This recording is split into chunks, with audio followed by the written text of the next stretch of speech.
Breaking news अहम खबर से आपको आगाह करेंगे। खुशदार शहर में धमाका, गुंजान कारोबारी मरकज अब्बास मार्केट में धमाका हैंड ग्रेनेड बम के जरिए किया गया।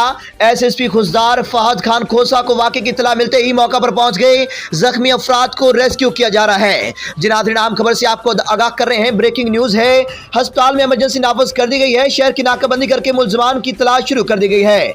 शहर भर में सिक्योरिटी अलर्ट कर दी गई है। तहकीकाती इदारे जाए वाकया से शवाहद इकट्ठे करने में मसरूफ है। जिनादरीन अहम खबर से दे रहे हैं आपको खुशदार शहर से, जहां पर धमाका किया गया है। ये हैंड ग्रेनेड बम के जरिए धमाका किया गया है। काफी ज्यादा नुकसान होने के खदशात हैं। अब तक की तफसीलात के मुताबिक एसएसपी खुशदार फहद खान खोसा को वाकई की इत्तला मिलते ही वो मौका पर पहुंच चुके हैं।